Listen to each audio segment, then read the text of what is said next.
welcome to Daily Interlake News Now. I'm your host, Taylor Inman. We're going over last week's biggest headlines and taking a look at what's coming up this week for the Flathead Valley. In our deep dive segment this week, I'm chatting with Flathead County Substance Abuse and Mental Health Collaboration Specialist Jerramy Dear-Ruel. We chat about what he believes is necessary to meet the needs of the community and what events they have coming up for Mental Health Awareness Month. But first, here are some headlines. Snowplow crews in Glacier National Park are making progress on the Going to the Sun Road. This time last week, they'd reached Haystack Creek. Glacier's head of maintenance, James Foster, called it white-knuckle territory, but any wrong move while plowing the scenic mountain road could be life-threatening. Engineering equipment operator Herb Ferguson said he's been in the position for 23 years. He said it can be harrowing to be in one of the bulldozers they call Pioneer Cats, named both for the heavy equipment company and because they are the first to go out on the road. You're under new snow that nobody's ever been through, so you can feel all the changes in the snow underneath the bulldozer. And so sometimes you'll push out and you'll sink. So you'll go out with the bulldozer and you'll just feel a drop. And that's always a little bit scary. But it's a normal part of operating the machine. He said there is a lot to look forward to when plowing the road, including ample animal sightings like wolverines and bighorn sheep. The danger of the job occasionally crosses his mind, but he trusts that the crew is following safety protocols to the best of their abilities when it comes to avalanches and maneuvering the large equipment on the narrow road. The Sun Road opens to hikers and bikers through the west side entrance on May 5th, where it'll be open to Lake McDonald Lodge. Park officials said that typically the road doesn't open to Avalanche Creek until Mother's Day weekend. Construction is still ongoing in that area, and officials are warning visitors to prepare for bumpy and uneven roads. The east side of the Sun Road is currently open to rising sun and is available to hikers and bikers. Ballots are due May 2nd for registered voters living in school districts that are holding mail ballot elections. Ballots may be mailed or hand-delivered but are due in a voter's respective district by 8 p.m. Mail ballot elections are underway in Cayuse Prairie, Columbia Falls, Kalispell, Kyla, and Olney-Bissell school districts. Voters are reminded to sign the outer envelope containing their ballots before returning it. Envelopes must be signed by the person who has issued the ballot. Polls will only be open in 3 school districts holding walk-in elections on May 2nd, Deer Park, Swan River, and Whitefish. Polls will be open at Deer Park School in Columbia Falls from noon to 8 p.m. In Swan River, polls will be open from 7 a.m. to 8 p.m. in the school library. In Whitefish, polls will be open from 8 a.m. to 8 p.m. at the district office. Contested trustee elections are being held in Cayuse Prairie, Columbia Falls, Deer Park, Kalispell, Kyla, Swan River, and Whitefish. Cayuse Prairie, Kalispell, Olney-Bissell, West Valley, and Whitefish school districts have put levies on the ballot. With the exception of Olney-Bissell, these school districts are seeking approval of general fund levies. Find candidate profiles and more information about the upcoming election day on our website, dailyinterlake.com. The Imagine If Board of Trustees has decided to continue pursuing the Gateway Community Center as a new home for the Kalispell branch, but members still hope to garner enough support to find a more suitable location in the future. After a meeting spent grappling with the limitations set before them, the majority of trustees voted April 27th to have Flathead County Commissioners sign a letter of intent to buy the space, a necessary step to begin negotiations with county officials over the library's stipulations for the location. County officials initially suggested the location inside the former mall building just off of US 2 last year, though it received a lackluster response from library trustees at the time. Though they have pursued a new home for the Kalispell branch in recent years, citing maintenance issues with the current building and lack of compliance with the Americans with Disabilities Act, they turned down the commissioner's offer. Board Chair Doug Adams listed off the 16 stipulations for the location that he sent to county officials last month, which largely focus on ways to improve the building and ease the financial burden of the move. Gateway offers a way to alleviate a time crunch facing the library since the lease for its current building is up in 10 years, though it is not a popular option among the public or trustees. Trustees Carmen Cuthbertson and Jane Wheeler, who sit on the Facilities Committee, listed several properties that have come to their attention recently. Despite the new prospects, Adam expressed doubt that the board could agree to a site and find money necessary to purchase and develop it within the next decade. Adams argued that moving into Gateway will buy time to raise funds for a more ideal facility without leaving the library homeless in the interim. Cuthbertson, though, expressed concern that if the library relocated to the former mall, the branch would lose public interest. I think that's such a tiny detail. I think what the public will see is they're putting the library out there to die. Mm-hmm. And I think that will destroy all fundraising potential that's out there. Trustee Heidi Rodell ultimately made a motion to have the commissioner sign the letter of intent. It passed 3-2 with Cuthbertson and Wheeler voting in opposition. The letter is non-binding for both parties. Read these full stories at dailyinterlake.com. Now it's time for our deep dive segment. This week I'm chatting with Flathead County Substance Abuse and Mental Health Collaboration Specialist Jerramy Dear-Ruel, who shares his thoughts on what the community needs in terms of mental health resources. Hey Jerramy, thanks for joining us. Thank you for having me. Can you kind of explain what your position is and what you do for mental health in the county? Yeah, so technically my position is Mental Health and Substance Use Collaboration Specialist for the Flathead City County Health Department, as well as a crisis coordinator for the county. So I kind of wear two different hats. Gotcha. Can you tell me a little bit more about the crisis management side of that? Yeah, so the crisis coordinator, I mainly facilitate the Flathead County Behavioral Health Collaborative, which is comprised of many of the leaders, key stakeholders and leaders of different organizations that are in the realm of behavioral health, as well as law enforcement and some other key players that are sitting in that collaborative. And it's mainly focusing on the community crisis services, which is that Crisis Now model. And the crisis call centers are one part of it, which is 911, and then the 988, that new nationwide mental health kind of hotline, if you will. And then in conjunction with 211. So all those three different call centers are working collaboratively together in order to, make that crisis call center, which 988 is that main crisis call center line. And then from there, we have mobile crisis response, which here currently in the Flathead, we have our crisis assistance team, which is a co-responder model. They work closely with law enforcement and are able to respond to anyone within the community that are in crisis or experiencing any crisis, and able to meet them where they're at in the community. And depending on, if they're able to resolve within the community or if they need to take them on to further care. And the last bit is the crisis facility that makes up that Crisis Now model. What that looks like is there's crisis receiving. That's a 23-hour, 59-minute, care. And then you have the next up would be the crisis stabilization, which is a few days, a little bit longer care. And then mid-level would be comparable to Logan Health Behavioral Health, or we used to be Pathways. And then the highest is the Montana State Hospital. So. Gotcha. I wanted to ask a little bit more about the crisis response units. Mm-hmm. What have you heard from law enforcement about that program? It seems like that might help them out a lot. Oh, definitely. It helps them out a great deal. It not only saves time on their end, but then also oftentimes law enforcement are responding to calls that they may not be necessarily equipped to handle, as far as anybody who might be maybe experiencing any sort of mental health crisis. And so having that resource as a co-responder who's a licensed, social worker who can come in and kind of give a little bit of those assessments, and then able to, take it from there for law enforcement. So it's a huge asset for them. And then they also help coordinate the crisis intervention team academies that occur here in the Flathead, and that occurs once in the spring, once in the fall. And it is designed for law enforcement to at least get some hands-on training. It's approximately 40 hours is the length of that academy, but it's a way that they can get those tools on board if they have to respond and the co-responder may be off shift or not able to, maybe on another call. So it's another tool in their tool belt that kind of introduces them a little bit more into that world of somebody who may be experiencing, mental health issues or, could be co-occurring, which is substance use with mental illness. Gotcha. I wanted to ask you, when you think about mental health here in the Flathead, what are some of the challenges that come to your mind?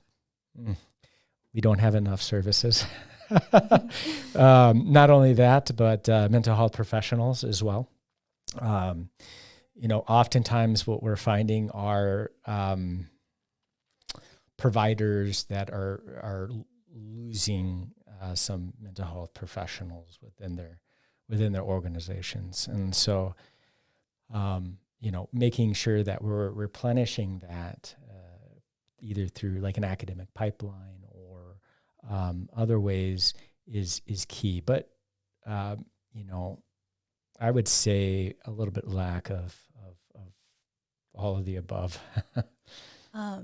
So you said that mental health professionals, some of them are leaving. Is there like a reason for that across the board, or is that just like different?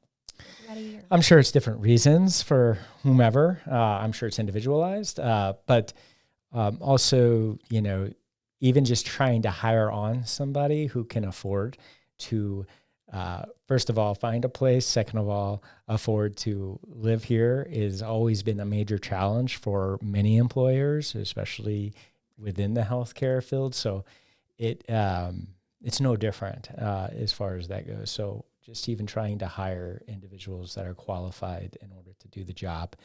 And, as we're experiencing some growth here in the Flathead, it's become a little bit more of a challenge. So our city reporter, Adrian Noller, just wrote a pretty comprehensive article about mental health here.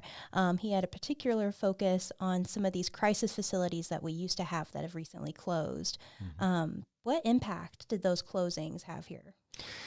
So it displaces individuals back out that may not have the needed help that they desperately do need.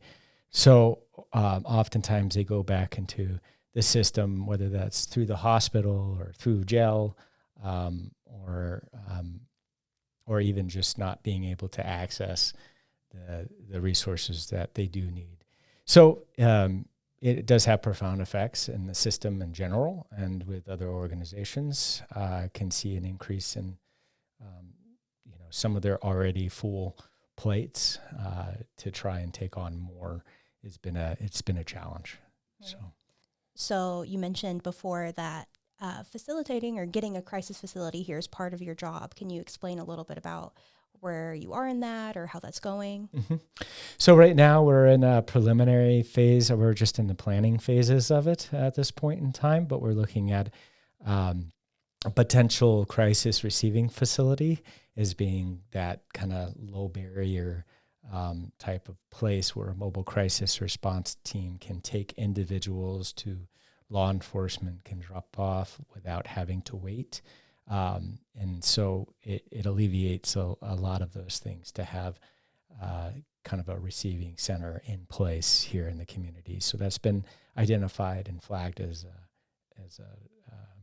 a priority, and it's been having a lot of conversations surrounding it and pushing it forward. So we do have some a little bit of seed money that we are looking at to try and get a crisis receiving center location first identified, and then second operationally, and figuring out all those pieces to the puzzle. It takes a while, and it takes a collaborative effort amongst many, many different types of individuals and organizations in the community. All right. Well, you've told us about the crisis coordination part of your job. What other kind of things have you been working on recently? Yeah, so I do my mental health and substance use collaboration specialist hat, and I sit on quite a few different other kind of coalitions and collaboratives. And so with Communities That Care, Board and Key Leader Group, as well as the universal screenings, I facilitate a committee that does that. And so that's in a pilot stage that is wrapping up, and it's been highly successful with, doing some screening tools for suicide ideation and for anxiety, depression, functional impairment, and craft, which is substance use. And so being able to flag any of the students that screens high, and they can get immediate intervention that same day. Or if they are moderate, they can do intervention. They do get intervention either 1 to 2 days after, depending on the capacity of the schools. And oftentimes, the students who have already screened high are often seeing, already connected to therapists or whomever. There are occasionally those kids that fly under the radar that are captured and able to get the help that they need. And so we've seen dramatic drops from screening that had happened in the fall, and then to the screening that happened in the spring. Gotcha. And those are screenings that are happening at local schools around here. What schools, like how many schools are you guys doing that in?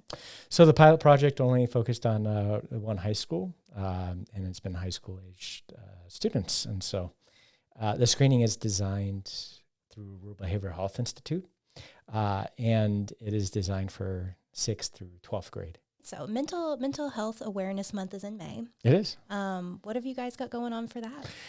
So I've got a list, comprehensive list of all different kinds of events that are happening within the community here, and many other organizations that are putting it on as well. But to kind of kick off things, there's going to be Scott Erickson at the Flathead Valley Community College on April 29th. At 5 to 8 p.m. And then the Nate Shute Foundation is putting on a youth mental health first aid on Gateway Community Center May 9th, 9 a.m. to 2:30 p.m. Raleigh House is doing an ice cream social from May 11th, and that's at 3:30 to 5:30 p.m. NAMI Family Support Groups, Gateway Community Center, first Mondays of every month from 6 to 7 p.m. And then in Columbia Falls, they do it on the fourth Thursday, also from 6 to 7 p.m. And then the Mental Health Symposium, which is on May 18th, will be at the Gateway Community Center at 5 to 8 p.m. And there they're going to have a panelist of speakers as well as a couple keynote speakers that will be talking about what to do if you're in crisis. So that's kind of the main theme surrounding it. And the keynote speakers will be Jeff Folsom and Megan Peel from DPHHS and the Children's Bureau will be there to speak. And then finally, to end things on June 3rd, NAMI Family and Friends Training at Gateway Community Center, 9 a.m. to 1 p.m.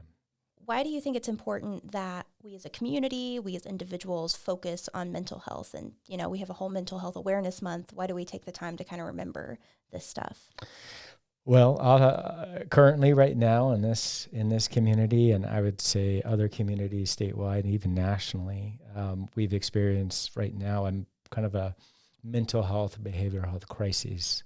And it's even more important now than ever before to pay attention to it and to make sure that folks are getting the help that they need if they've been diagnosed with either, it could be, suicide ideation, depression, anxiety, there's the list can go on, and it affects pretty much everybody in some capacity or another. So it is important to take note and to be active in coming up with certain solutions in the community to make it improved.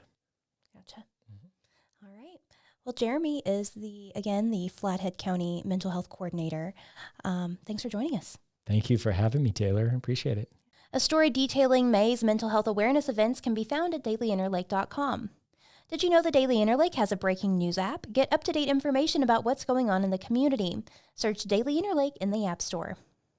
It's starting to warm up, and you know what that means. It's time to get outside. Here's a look at what events are coming up this week.